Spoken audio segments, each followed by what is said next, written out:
Hello friends, स्वागत है आप सभी का। आज हम बात करेंगे एक बेहद खूबसूरत और गहरी किताब the art of letting go by Nick Trent के बारे में। खुद को समझना और कंट्रोल छोड़ना सुनने में सिंपल लगता है, लेकिन असल में ये एक बहुत गहरा और पावरफुल एक्सपीरियंस है। जब हम खुद को सच में जानने लगते हैं, तब हमें एहसास होता है कि जिंदगी में कौन सी चीजें हमारे कंट्रोल में हैं और कौन सी नहीं। अक्सर हम अपनी लाइफ में पुराने दर्द, अधूरी उम्मीदों और रिजिड आइडेंटिटी से चिपके रहते हैं।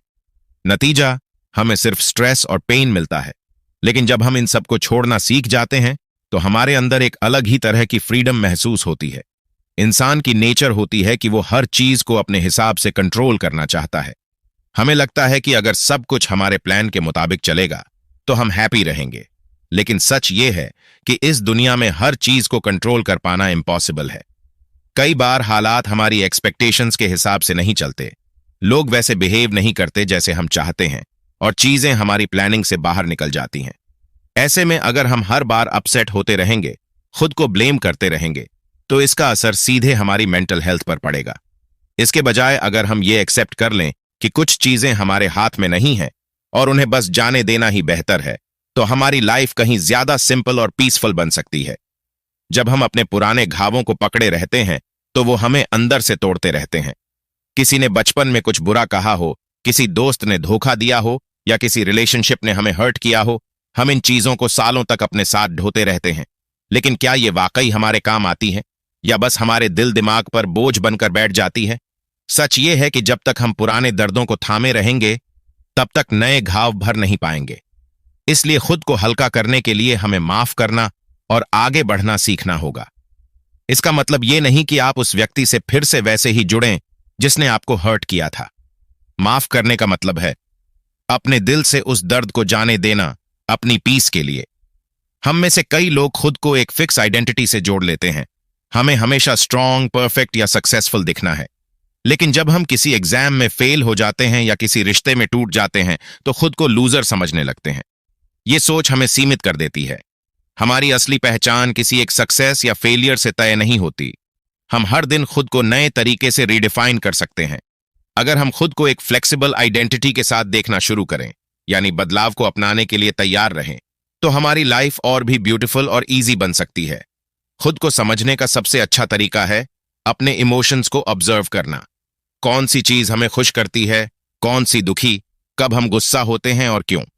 जब हम इन सवालों पर ध्यान देते हैं, तो हम अपने अंदर की दुनिया को समझने लगते हैं। और जितना हम खुद को समझते हैं, उतना ही हम अपनी लाइफ को भी समझ पाते हैं। इससे हमें यह तय करने में आसानी होती है कि किन चीजों पर कंट्रोल करना जरूरी है और किन्हें बस छोड़ देना चाहिए। कंट्रोल छोड़ना यह नहीं है कि हम अपनी लाइफ को यूं ही छोड़ दें। इसका मतलब है उन चीजों पर फोकस करना जो वाकई हमारे हाथ में है, और बाकी चीजों को जाने देना। अगर कोई सिचुएशन आपके कंट्रोल में नहीं है, तो उस पर स्ट्रेस लेकर खुद को परेशान करने का कोई फायदा नहीं। जैसे अगर बारिश हो रही है, तो आप उसे रोक नहीं सकते, लेकिन आप अम्ब्रेला लेकर बाहर जा सकते हैं। ठीक उसी तरह अगर कोई इंसान आपकी एक्सपेक्टेशंस पर खरा नहीं उतर रहा, तो उसे बदलने के बजाय आप अपनी एक्सपेक्टेशंस को एडजस्ट कर सकते हैं। कई बार हम परफेक्शन के पीछे भागते भागते खुद को ही हर्ट करते हैं। लेकिन याद रखिए, लेटिंग गो ही असली ग्रोथ की शुरुआत है। हमें अक्सर लगता है कि हमें हर काम परफेक्टली करना चाहिए, हर बार सही फैसला लेना चाहिए। लेकिन सच तो यह है कि गलती करना इंसान की नेचर का हिस्सा है। अगर हम अपनी हर गलती के लिए खुद को ब्लेम करते रहेंगे, तो कभी भी अपनी रियल पोटेंशियल तक नहीं पहुंच पाएंगे। इसलिए खुद को माफ करना और अपनी गलतियों से सीखना बहुत जरूरी है। खुद को समझना और कंट्रोल छोड़ना, ये दोनों बातें एक साथ चलती हैं। जब आप खुद को गहराई से समझते हैं, तो आपको साफ दिखने लगता है कि कौन सी चीजें आपके लिए जरूरी हैं और कौन सी बस एक इमोशनल बर्डन बन चुकी हैं। अगर कोई चीज या रिश्ता आपको बार बार दुखी कर रहा है, तो उसे छोड़ देना ही सबसे बेहतर ऑप्शन है। हाँ, ये आसान नहीं होता, लेकिन जब आप लेटिंग गो की प्रैक्टिस करते हैं, तो आपकी लाइफ में एक नई एनर्जी और क्लैरिटी आने लगती है। इस पूरे प्रोसेस में सबसे जरूरी चीज है खुद पर भरोसा रखना। अगर आप खुद पर ट्रस्ट करते हैं, तो बाहर की चीजें आपको ज्यादा डिस्टर्ब नहीं करेंगी, क्योंकि तब आपको पता होगा कि आप सही रास्ते पर हैं और बाकी सब चीजें इवेंचुअली अपने आप सेटल हो जाएंगी। जिंदगी हमेशा हमारे प्लान्स के हिसाब से नहीं चलती, लेकिन अगर हम खुद को समझते हैं और कंट्रोल छोड़ना जानते हैं, तो हम हर सिचुएशन में खुश रहना सीख सकते हैं। सच कहें तो हमें सबसे ज्यादा परेशान हमारी खुद की थॉट्स और इमोशंस करते हैं। कई बार हम अपने ही माइंड के जाल में फंस जाते हैं, हर विचार को अच्छा या बुरा लेबल करते हैं। लेकिन क्या आपने कभी सोचा है, अगर हम अपने थॉट्स और इमोशंस को बिना किसी जजमेंट के ऑब्जर्व करें तो क्या होगा? यही तरीका कहलाता है नॉन जजमेंटल ऑब्जर्वेशन, यानी खुद को और अपनी फीलिंग्स को बिना किसी टैग लगाए देखना। जब हमारे माइंड में कोई थॉट आता है, हम तुरंत उसे कैटेगराइज कर देते हैं, यह अच्छा है, यह बुरा है। अगर कोई पॉजिटिव थॉट आए तो हम खुश हो जाते हैं और नेगेटिव थॉट आते ही दुखी। इस प्रोसेस में हम अपने थॉट से उलझने लगते हैं। कई बार कोई नेगेटिव थॉट बार बार दिमाग में घूमता रहता है, जिससे हमारी मेंटल हेल्थ प्रभावित होती है। लेकिन अगर हम उसे बिना जज किए सिर्फ एक ऑब्जर्वर की तरह देखें, तो वो थॉट आएगा और चला जाएगा, हमें परेशान किए बिना। जैसे सोचो, तुम नदी के किनारे बैठे हो, पानी बह रहा है, उसके साथ कुछ सूखी पत्तियां, कुछ फूल और कभी कभी थोड़ा कचरा भी बहकर आता है। अगर तुम हर चीज को पकड़ने लगो तो तुम उलझ जाओगे। लेकिन अगर तुम बस उसे बहते हुए देखते रहो, बिना पकड़े, बिना कुछ सोचे, तो तुम्हारा मन शांत रहेगा। यही तरीका हमें अपने थॉट्स और इमोशंस के साथ अपनाना है। उन्हें बस आते जाते देखना, बिना ये कहे कि वो अच्छे हैं या बुरे। ये सुनने में आसान लगता है, पर प्रैक्टिकली थोड़ा मुश्किल होता है, क्योंकि हमारा माइंड आदतन हर चीज को लेबल करता है। यह गुड है, यह बैड है, यह चिंता की बात है, यह खुशी की।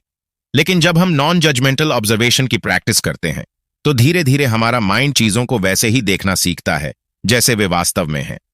मान लो तुम्हारे मन में यह थॉट आता है कि मैं कुछ खास नहीं कर पा रहा या लोग मेरी कदर नहीं करते। आमतौर पर तुम इसे नेगेटिव मानोगे और सोचते रहोगे, जिससे मूड खराब हो जाएगा। लेकिन अगर तुम इसे बस एक थॉट की तरह देखो, किसी फैक्ट की तरह नहीं, तो वह तुम्हें डिस्टर्ब नहीं करेगा। वो थॉट बादल की तरह आएगा और चला जाएगा। इमोशंस के साथ भी यही बात लागू होती है। कभी हमें गुस्सा, दुख, डर या शर्म महसूस होती है और हम इन्हें दबाने या इनसे भागने की कोशिश करते हैं। लेकिन इससे ये इमोशंस और गहरे हो जाते हैं। अगर तुम उन्हें बस ऑब्जर्व करो, उन्हें आने और जाने दो, तो वे खुद ही धीरे धीरे फेड हो जाते हैं। नॉन जजमेंटल ऑब्जर्वेशन हमारी इमोशनल रेगुलेशन में बहुत मदद करती है। जब हम अपनी फीलिंग्स को बिना किसी जजमेंट के देखना सीख जाते हैं, तब हम उन पर बेटर कंट्रोल पा लेते हैं। और यही इमोशनल मैच्योरिटी की असली निशानी है। मान लो किसी सिचुएशन में तुम्हें गुस्सा आ रहा है। आमतौर पर दो बातें होती हैं, या तो तुम उस गुस्से में बह जाते हो और कुछ ऐसा कर देते हो जिसका बाद में पछतावा होता है, या फिर उसे दबाने की कोशिश करते हो जिससे वह अंदर ही अंदर सुलगता रहता है।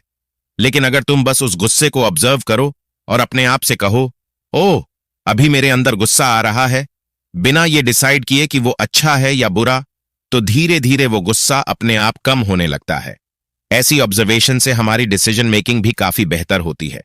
जब हमारा माइंड क्लियर होता है और हम इमोशंस में उलझे बिना कोई फैसला लेते हैं, तो वो ज्यादातर सही साबित होता है। मान लो कि तुम्हें किसी रिलेशनशिप को लेकर कोई बड़ा डिसीजन लेना है। अगर तुम अपनी फीलिंग्स में बह गए, तो हो सकता है तुम कोई इमोशनल डिसीजन ले लो जो लंबे समय में तुम्हारे लिए ठीक ना हो। लेकिन अगर तुम अपनी इमोशंस को बस ऑब्जर्व करो, तो तुम्हारा फैसला कहीं ज्यादा बैलेंस्ड और सही होगा। ये एक तरह की मेंटल एक्सरसाइज है और इसे डेली प्रैक्टिस करना बहुत जरूरी है। अगर तुम इसे अपनाना चाहते हो, तो कुछ सिंपल टेक्निक्स हैं जो तुम्हें हेल्प करेंगी। Mindful breathing. जब तुम्हारे दिमाग में बहुत सारे थॉट्स चल रहे हों, तो बस कुछ मिनटों के लिए अपनी सांसों पर ध्यान दो। उन्हें कंट्रोल करने की कोशिश मत करो। बस ऑब्जर्व करो कि वे अंदर जा रही हैं और बाहर आ रही हैं, बिना ये सोचे कि ये अच्छा है या बुरा। जर्नलिंग। अपनी फीलिंग्स को लिखना एक पावरफुल तरीका है। जब तुम लिखते हो, तो कई बार तुम्हें खुद समझ नहीं आता कि तुम क्या महसूस कर रहे हो। लेकिन लिखने के बाद क्लैरिटी आती है और तुम्हें एहसास होता है कि ये फीलिंग्स बस एक थॉट हैं, कोई परमानेंट रियलिटी नहीं। Nature observation. बाहर निकलो और नेचर को ऑब्जर्व करो। आसमान के रंग, पेड़ों की हरकतें या पक्षियों की आवाज, इन्हें बिना किसी लेबल के देखो। जब तुम ऐसा करते हो, तो तुम्हारा माइंड अपने आप शांत और सेंटर्ड होने लगता है। मेडिटेशन। रोज 10 से 15 मिनट के लिए बस बैठो और अपने थॉट्स को आते जाते देखो। इसमें कुछ कंट्रोल करने की जरूरत नहीं है, बस ऑब्जर्व करो क्या आ रहा है, क्या जा रहा है, बिना किसी जजमेंट के। जब हम नॉन जजमेंटल ऑब्जर्वेशन की प्रैक्टिस करते हैं, तो धीरे धीरे हमें एहसास होता है कि हम अपने थॉट्स या इमोशंस नहीं हैं, वे बस टेम्परेरी एक्सपीरियंसेस हैं, आते हैं, कुछ पल रहते हैं और फिर चले जाते हैं। इस अवेयरनेस से हमारी लाइफ में पीस और इमोशनल बैलेंस आता है। हमारी मेंटल हेल्थ बेहतर होती है और डिसीजंस भी ज्यादा मैच्योर हो जाते हैं। तो अगली बार जब कोई थॉट या इमोशन आए तो उसे पकड़ने या दबाने के बजाय बस ऑब्जर्व करो। जैसे कोई फिल्म चल रही हो, बस देखो, जज मत करो, मीनिंग मत दो। जब तुम ऐसा करोगे तो तुम्हें अंदर से एक अलग ही तरह की फ्रीडम और सुकून महसूस होगा। अब बात करते हैं उस चीज की जो हमें सबसे ज्यादा रोकती है, हमारे बिलीफ्स। ये बिलीफ्स बचपन से बनते हैं, परिवार, समाज, दोस्तों और एक्सपीरियंसेस से। कुछ बिलीफ्स हमें मजबूत बनाते हैं, लेकिन कुछ हमें अंदर से कमजोर करते हैं। नेगेटिव बिलीफ्स धीरे धीरे हमारे दिमाग में जगह बना लेते हैं और हमें पता भी नहीं चलता कि वही एंग्जाइटी, ओवरथिंकिंग और लो कॉन्फिडेंस की असली वजह है। जब भी हम कुछ नया करने की सोचते हैं या किसी टफ सिचुएशन में होते हैं, तो माइंड कई तरह के नेगेटिव थॉट्स देने लगता है। मैं कभी सक्सेसफुल नहीं हो पाऊंगा, लोग मुझे पसंद नहीं करते, अगर मैं फेल हो गया तो क्या होगा, या मैं उतना अच्छा नहीं हूं जितना होना चाहिए। ये बिलीफ्स बिना सोचे समझे हमारे माइंड में सेट हो जाते हैं और हमारी सोच को लिमिट करने लगते हैं। लेकिन सच्चाई ये है कि ये बिलीफ्स कोई एब्सोल्यूट ट्रूथ नहीं है। ये बस हमारे दिमाग में बनी हुई कहानियां हैं।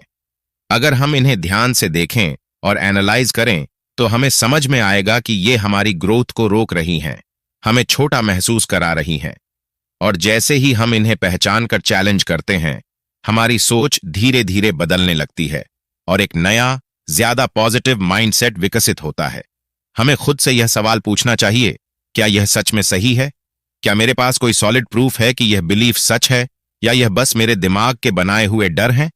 मान लो कि तुम्हें कोई बड़ा काम करना है, लेकिन तुम्हारे अंदर यह बिलीफ बैठा हुआ है कि मैं कभी अच्छा नहीं कर सकता। अगर तुम इसे सच मान लोगे तो या तो कोशिश ही नहीं करोगे, या फिर करोगे भी तो पूरे कॉन्फिडेंस के साथ नहीं कर पाओगे। लेकिन अगर तुम इस बिलीफ को चैलेंज करो और खुद से पूछो, क्या सच में मैं कभी अच्छा नहीं कर सकता, तो तुम्हें एहसास होगा कि यह सिर्फ एक थॉट है, कोई रियलिटी नहीं। शायद तुम पहले भी कई बार अच्छा कर चुके हो, लेकिन तुम्हारा दिमाग सिर्फ फेलियर को याद रखता है। ऐसे नेगेटिव बिलीफ्स हमारी एंग्जाइटी को भी बढ़ाते हैं। जब हम किसी बात को लेकर बार बार सोचते रहते हैं, तो असल में इसके पीछे यही बिलीफ्स काम करते हैं। अगर तुम्हारे अंदर यह बिलीफ है कि अगर मैं किसी से बात करूंगा तो वो मुझे जज करेंगे, तो हर बार जब तुम किसी नए इंसान से बात करने जाओगे, तुम्हारा दिमाग ओवरथिंकिंग शुरू कर देगा। क्या मैंने ठीक से बात की? क्या मैंने कुछ गलत कह दिया? शायद उन्हें मेरी बातें पसंद नहीं आईं।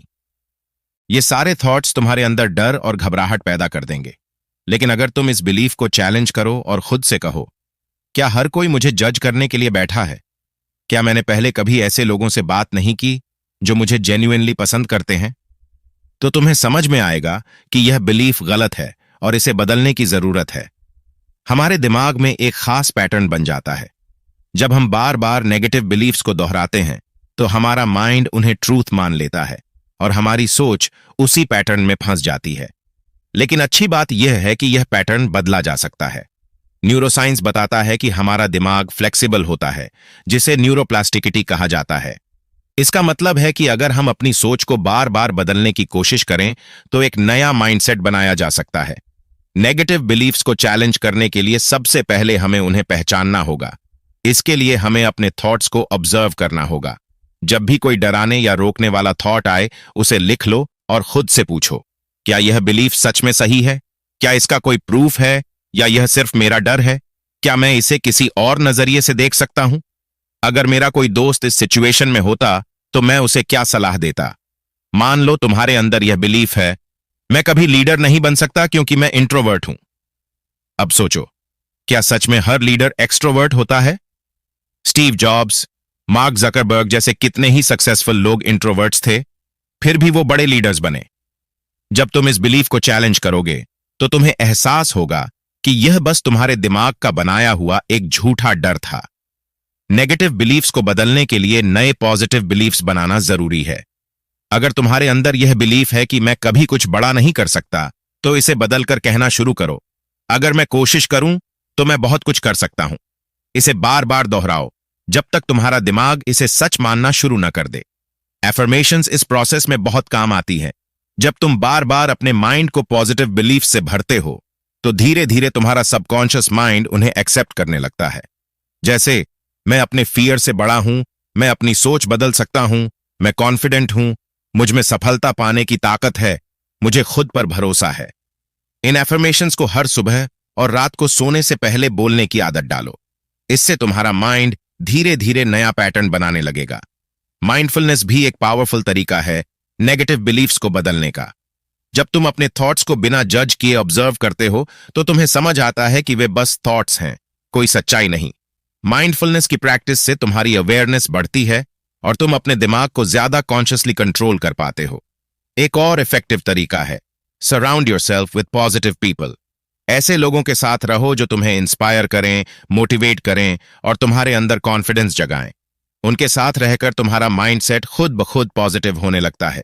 जिन लोगों के साथ तुम अपना ज्यादा टाइम बिताते हो उनका तुम्हारी सोच पर बहुत गहरा असर पड़ता है। अगर तुम ऐसे लोगों के साथ रहोगे जो हमेशा नेगेटिव सोचते हैं तो धीरे धीरे तुम्हारा माइंडसेट भी वैसा ही बन जाएगा। लेकिन अगर तुम पॉजिटिव और इंस्पायरिंग लोगों के साथ रहोगे तो तुम्हारी थिंकिंग भी बदलने लगेगी और तुम ज्यादा होपफुल और मोटिवेटेड महसूस करोगे। इसके अलावा जब भी कोई नेगेटिव बिलीफ तुम्हें पकड़ने की कोशिश करे तो उसे एक्शन से चैलेंज करो। अगर तुम्हें लगता है कि मैं पब्लिक स्पीकिंग नहीं कर सकता तो छोटे छोटे स्टेप्स से शुरुआत करो। पहले अपने दोस्तों के सामने बोलो, फिर छोटे ग्रुप्स में और धीरे धीरे बड़े स्टेज पर जाओ। जब तुम एक्शन लेते हो तो तुम्हारा माइंड खुद ही पुराने बिलीफ को छोड़कर नए बिलीफ को अपनाने लगता है। नेगेटिव बिलीफ्स को बदलना एक दिन का काम नहीं है, यह एक प्रोसेस है। लेकिन अगर तुम इसे सीरियसली लोगे और रोज थोड़ा थोड़ा प्रैक्टिस करोगे तो धीरे धीरे तुम्हारा माइंडसेट बदलने लगेगा। एंग्जाइटी और ओवरथिंकिंग कम होगी और तुम अपने अंदर ज्यादा कॉन्फिडेंस और पॉजिटिविटी महसूस करोगे। तो अगली बार जब तुम्हारे दिमाग में कोई नेगेटिव थॉट आए तो उसे चैलेंज करना मत भूलना। उसे बस ऐसे ही एक्सेप्ट मत कर लेना, बल्कि उससे सवाल पूछो, उसे प्रूव करो कि वह गलत है। जब तुम ऐसा करने लगोगे तो तुम्हें एहसास होगा कि तुम अपनी सोच को बदल सकते हो, और जब सोच बदलती है तो जिंदगी भी बदल जाती है। हमारा दिमाग हर वक्त हजारों थॉट से भरा रहता है, कभी किसी अधूरे काम की चिंता, कभी बीते हुए कल की यादें, तो कभी आने वाले कल का डर। ये सारी बातें जब दिमाग में इकट्ठी होती रहती हैं तो माइंड भारी लगने लगता है। हम एंग्शियस महसूस करते हैं, फोकस नहीं कर पाते और एक अजीब सा मेंटल क्लटर हमारे दिमाग में बन जाता है। इस क्लटर को साफ करने का एक सिंपल लेकिन पावरफुल तरीका है ब्रेन डंपिंग।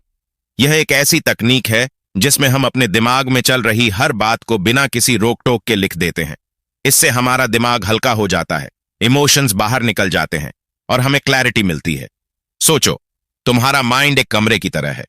अगर उस कमरे में हर जगह चीजें बिखरी हों, कुछ यहां कुछ वहां, और कोई प्रॉपर ऑर्गेनाइजेशन न हो, तो वहां रहना कैसा लगेगा? शायद बहुत मेसी और अनकंफर्टेबल। अब अगर तुम उस कमरे की सफाई कर दो, फालतू चीजें हटा दो और सब कुछ नीटली अरेंज कर दो, तो क्या होगा? तुम्हें अच्छा लगेगा, जगह स्पेशियस महसूस होगी और तुम शांति से रह पाओगे। ब्रेन डंपिंग बिल्कुल इसी तरह काम करता है, बस फर्क इतना है कि यह हमारे माइंड के क्लटर को क्लियर करता है।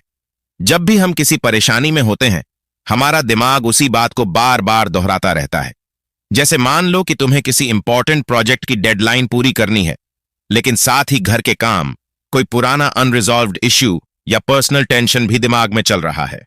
इन सब बातों के कारण तुम्हारा दिमाग ओवरबर्डन हो जाता है। अब अगर तुम इन सब चीजों को लिखकर बाहर निकाल दो तो तुम्हारा माइंड रिलैक्स हो जाएगा। यह बिल्कुल वैसे है जैसे एक लैपटॉप की रैम को खाली करना। जब तक अनावश्यक फाइल्स भरी रहती है, सिस्टम स्लो चलता है, लेकिन जैसे ही उन्हें डिलीट कर देते हो, सब कुछ स्मूथ चलने लगता है। ब्रेन डंपिंग का सबसे बड़ा फायदा यह है कि इससे हम अपने नेगेटिव इमोशंस को इफेक्टिवली रिलीज कर सकते हैं। लिखने के बाद तुम्हारा माइंड ज्यादा क्लियर, हल्का और फोकस्ड महसूस करता है, और यही क्लैरिटी आगे चलकर तुम्हारे डिसीजंस और सोच दोनों को बेहतर बनाती है। जब भी तुम्हें लगे कि तुम बहुत ज्यादा स्ट्रेस या एंजायस महसूस कर रहे हो, तो बस एक नोटबुक उठाओ और लिखना शुरू कर दो। कुछ भी लिखो, जो भी तुम्हारे माइंड में हो, में चल रहा है, उसे बिना सोचे, बिना फिल्टर किए बाहर निकाल दो। यह जरूरी नहीं कि तुम्हारी राइटिंग परफेक्ट या स्ट्रक्चर्ड हो, बस अपने अंदर की सारी बातें, फीलिंग्स और थॉट्स को वर्ड्स में उतार दो। यह टेक्निक हमारे सबकॉन्शियस माइंड को क्लियर करने में बहुत मदद करती है। कई बार हमें खुद नहीं पता होता कि हमें असल में क्या परेशान कर रहा है। हमें लगता है कि हम किसी एक वजह से अपसेट हैं, लेकिन सच में रीजन कुछ और ही होता है। जब हम ब्रेन डंप करते हैं तो हमें अपने अंदर छिपे कई हिडन थॉट्स और इमोशंस के बारे में पता चलता है। यह सेल्फ अवेयरनेस बढ़ाने का भी बहुत अच्छा तरीका है। मान लो कि तुम किसी पार्टिकुलर इंसान के बारे में बार बार सोच रहे हो, लेकिन समझ नहीं पा रहे कि क्यों। तुम बस कंफ्यूज्ड और रेस्टलेस महसूस कर रहे हो। अगर तुम इस बारे में लिखना शुरू करो तो धीरे धीरे क्लैरिटी आने लगेगी। तुम्हें एहसास होगा कि असल में तुम्हें किस चीज से परेशानी है। क्या वह इंसान तुम्हें हर्ट कर रहा है, या तुम्हें किसी बात का डर सता रहा है, या फिर तुम बस पुरानी मेमोरीज में फंसे हुए हो। जब तुम अपने थॉट्स को बाहर निकालते हो तो यह तुम्हें इमोशंस प्रोसेस करने में मदद करता है और तुम्हारा माइंड धीरे धीरे शांत होने लगता है। ब्रेन डंपिंग को और भी इफेक्टिव बनाने के कुछ आसान टेक्निक्स हैं। 1. Free writing. यह सबसे सिंपल तरीका है। बस पेन और पेपर लो और बिना रुके लिखना शुरू कर दो। कोई प्लानिंग नहीं, कोई स्ट्रक्चर नहीं, बस जो भी दिमाग में आ रहा है उसे फ्लो में लिखते जाओ। 2. Categorised brain dumping. इसमें तुम अपने थॉट्स को अलग अलग कैटेगरीज में डिवाइड कर सकते हो, जैसे personal worries, work stress, future plans या हेल्थ कंसर्न्स। इससे तुम अपने थॉट्स को ज्यादा ऑर्गेनाइज तरीके से देख पाओगे। 3. Mind mapping. अगर तुम्हें राइटिंग में मजा नहीं आता और तुम विजुअल तरीके से चीजें देखना पसंद करते हो तो माइंड मैप्स बना सकते हो। एक मेन थॉट लिखो और उससे जुड़े सारे सब थॉट्स को लाइंस या बबल्स से जोड़ दो। इससे तुम्हें अपने माइंड की पूरी पिक्चर साफ दिखेगी। 4. Night time brain dump. सोने से पहले ब्रेन डंपिंग करना बेहद इफेक्टिव होता है। अक्सर हम बेड पर जाते हैं लेकिन माइंड शांत नहीं होता। ढेरों बातें, वरीज और प्लान्स घूमते रहते हैं जिससे नींद नहीं आती। लेकिन अगर तुम सोने से पहले अपने दिमाग की सारी बातें लिख दो तो तुम्हारा माइंड रिलैक्स हो जाता है और नींद नेचुरली इंप्रूव होती है। 5. Gratitude brain dump. Brain dumping सिर्फ प्रॉब्लम्स और वरीज के लिए नहीं है। इसमें तुम अपनी ब्लेसिंग्स और अचीवमेंट्स भी लिखो। जब हम उन चीजों को लिखते हैं जिनके लिए हम ग्रेटफुल हैं तो हमारा माइंड ऑटोमेटिकली पॉजिटिव माइंडसेट की तरफ शिफ्ट होने लगता है। ब्रेन डंपिंग का सबसे बड़ा फायदा यह है कि यह ओवरथिंकिंग को काफी हद तक कम कर देता है। जब कोई थॉट हमारे दिमाग में बार बार घूमता रहता है तो वह हमारी एनर्जी ड्रेन करता है, लेकिन जैसे ही हम उसे लिख देते हैं वह माइंड से निकल जाता है और हमें मेंटल पीस महसूस होती है। यह टेक्निक डिसीजन मेकिंग में भी बहुत काम आती है। जब हमारे पास कई ऑप्शंस हों और समझ न आए कि कौन सा सही है तो ब्रेन डंपिंग क्लैरिटी लाता है। तुम हर पॉसिबिलिटी को लिखो, उनके प्रोज और कॉन्स सोचो और फिर एक इन्फॉर्म्ड डिसीजन लो। इमोशनल हीलिंग के लिए भी यह तरीका बहुत पावरफुल है। अगर तुम्हारे अंदर कोई पुराना दर्द, गिल्ट या रिग्रेट है तो उसे वर्ड्स में बाहर निकालो। अपने इमोशंस को लिखो। यह तुम्हें इमोशनल रिलीफ देगा और तुम अंदर से ज्यादा हल्का और शांत महसूस करोगे। सबसे अच्छी बात यह है कि ब्रेन डंपिंग करने के लिए तुम्हें किसी खास स्किल की जरूरत नहीं है। बस एक नोटबुक लो और लिखना शुरू कर दो। अगर तुम रोज सिर्फ 10 से 15 मिनट भी ये प्रैक्टिस करते हो तो तुम्हें अपनी लाइफ में बहुत से पॉजिटिव बदलाव दिखने लगेंगे। तुम्हारा दिमाग क्लियर होगा, स्ट्रेस कम होगा, ओवरथिंकिंग घटेगी और तुम्हें लगेगा कि अब तुम अपनी लाइफ पर ज्यादा कंट्रोल रखते हो। तो अगली बार जब तुम्हारा माइंड किसी बोझ से भारी लगे तो उसे अपने अंदर दबाकर मत रखो, उसे बाहर निकालो। बिना रुके, बिना सोचे लिखो और देखो कि कैसे तुम्हारा दिमाग धीरे धीरे फ्री और रिलैक्स महसूस करने लगता है। कभी कभी हमारी लाइफ में कुछ ऐसे मोमेंट्स आते हैं जो हमें अंदर से हिला देते हैं। कोई आर्ग्यूमेंट, कोई फेलियर या कोई ऐसा इंसिडेंट जो बार बार याद आता है और हमें परेशान करता है। हम अपने इमोशंस में इतने डूब जाते हैं कि सिचुएशन को एक क्लियर नजरिए से देख ही नहीं पाते। हमारा दिमाग उसी बात को बार बार सोचता रहता है और हम ओवरथिंकिंग और अननेसेसरी स्ट्रेस के जाल में फंस जाते हैं। ऐसे समय में सेल्फ डिस्टेंसिंग नाम की एक स्किल बहुत काम आती है। ये एक टेक्निक है जिससे हम अपनी इमोशंस को कंट्रोल करना और सिचुएशंस को बैलेंस्ड पर्सपेक्टिव से देखना सीखते हैं। सेल्फ डिस्टेंसिंग का मतलब है अपनी सिचुएशन को कुछ दूरी से देखना। इमेजिन करो, तुम्हारी कोई क्लोज फ्रेंड तुम्हारी ही तरह की परेशानी में है और वो तुमसे सलाह मांग रही है। तुम उसे क्या कहोगे? शायद तुम उसे शांत होकर लॉजिकल और बैलेंस्ड तरीके से गाइड करोगे, है ना? लेकिन जब वही सिचुएशन खुद के साथ होती है तो हम इतने ज्यादा इमोशनली इन्वॉल्व हो जाते हैं कि क्लियर थिंक नहीं कर पाते। सेल्फ डिस्टेंसिंग हमें अपनी फीलिंग्स से भागने के लिए नहीं कहता, बल्कि ये सिखाता है कि हम उन्हें बेहतर तरीके से हैंडल करें। मान लो तुम्हारा किसी दोस्त से झगड़ा हो गया और तुम्हें बहुत गुस्सा आ रहा है। अगर तुम पूरे गुस्से में बह जाओगे तो शायद कुछ ऐसा कह दो जो रिश्ता और ज्यादा बिगाड़ दे। लेकिन अगर तुम उस सिचुएशन को थोड़ा डिस्टेंस से देखो तो समझ आ जाएगा कि गुस्सा आना नॉर्मल है, लेकिन उसे सही तरह से हैंडल करना और जरूरी है। जब हम किसी सिचुएशन को पहले व्यक्ति यानी फर्स्ट पर्सन नजरिए से देखते हैं तो हम उसमें फंस जाते हैं, लेकिन अगर हम उसे तीसरे व्यक्ति यानी थर्ड पर्सन नजरिए से देखें तो हमें क्लैरिटी मिलती है। एक सिंपल तरीका यह है, जब भी कोई परेशानी आए खुद से ये मत पूछो मैं क्या करूं, बल्कि ये पूछो अगर कोई और इस सिचुएशन में होता तो मैं उसे क्या सलाह देता। रिसर्च बताती है कि जब हम सेल्फ डिस्टेंसिंग की प्रैक्टिस करते हैं तो हमारी डिसीजन मेकिंग बेहतर होती है।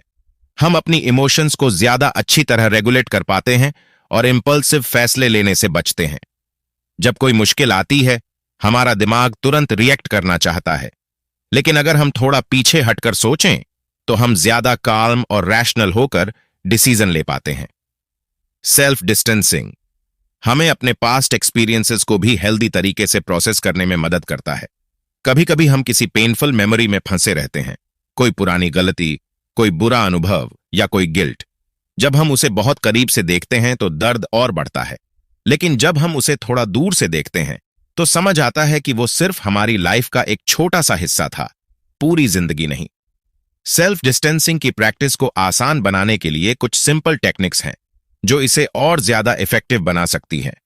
थर्ड पर्सन थिंकिंग यानी खुद को थोड़ा पीछे हटाकर देखना। जब भी तुम किसी मुश्किल में फंसे हो अपनी सिचुएशन को थर्ड पर्सन पर्सपेक्टिव से देखने की कोशिश करो। जैसे मान लो तुम्हारा नाम राहुल है, तो अपने आप से यह मत पूछो कि मैं इस प्रॉब्लम से कैसे निकलूं, बल्कि यह सोचो अगर राहुल इस प्रॉब्लम में होता तो वह क्या करता। ऐसा करने से तुम्हारा दिमाग एक ऑब्जर्वर मोड में चला जाता है और तुम ज्यादा क्लियर और ऑब्जेक्टिव होकर सोच पाते हो। 2. जर्नलिंग अपनी फीलिंग्स को समझने का सबसे आसान और इफेक्टिव तरीका। जब तुम अपने इमोशंस को पेपर पर उतारते हो तो वे तुम्हारे सामने एक क्लियर फॉर्म में आ जाते हैं। तुम उन्हें बेहतर एनालाइज कर पाते हो। राइटिंग हमारे माइंड को क्लैरिटी देती है और इमोशंस को रेगुलेट करने में हेल्प करती है। 3. विजुअलाइजेशन खुद को अपनी सिचुएशन से थोड़ा दूर देखने का तरीका। इमेजिन करो कि तुम किसी मूवी को देख रहे हो और उस मूवी का मेन कैरेक्टर तुम खुद हो। जब तुम अपनी लाइफ को एक स्टोरी की तरह देखने लगते हो तो तुम्हें समझ आता है कि हर स्टोरी का कोई ना कोई सोल्यूशन जरूर होता है। 4. स्लो ब्रीथिंग और मेडिटेशन जब हम किसी स्ट्रांग इमोशन में फंसे होते हैं तो हमारा दिमाग फास्ट रिएक्ट करने लगता है, लेकिन अगर हम कुछ देर डीप ब्रीथिंग करें या मेडिटेशन करें तो हमारा mind naturally self distancing mode में चला जाता है। इससे हमें सिचुएशन को शांत मन से देखने का मौका मिलता है। 5. डिस्कसिंग विद समवन एल्स जब हम अपनी प्रॉब्लम्स किसी और से शेयर करते हैं तो हमें उस इंसान के नजरिए से चीजों को देखने का मौका मिलता है। कई बार इससे हमें पता चलता है कि हम किसी छोटी बात को बहुत बड़ा बना रहे हैं या किसी चीज को जरूरत से ज्यादा पर्सनली ले रहे हैं। सेल्फ डिस्टेंसिंग सिर्फ प्रॉब्लम सॉल्व करने के लिए नहीं बल्कि सेल्फ इंप्रूवमेंट के लिए भी बहुत जरूरी है। यह हमें हमारी ग्रोथ देखने और समझने में मदद करता है। अक्सर हम अपनी प्रोग्रेस को नोटिस नहीं कर पाते क्योंकि हम अपने ही थॉट्स में फंसे रहते हैं, लेकिन जब हम थोड़ा पीछे हटकर देखते हैं तो हमें एहसास होता है कि हमने कितना कुछ सीखा, कितनी मुश्किलें पार की और कितना ग्रोथ किया। इमोशनली स्ट्रांग बनने के लिए सेल्फ डिस्टेंसिंग बेहद जरूरी है। यह हमें हमारे थॉट्स और फीलिंग्स से भागने के लिए नहीं कहता, बल्कि यह सिखाता है कि उन्हें सही तरीके से हैंडल कैसे करें।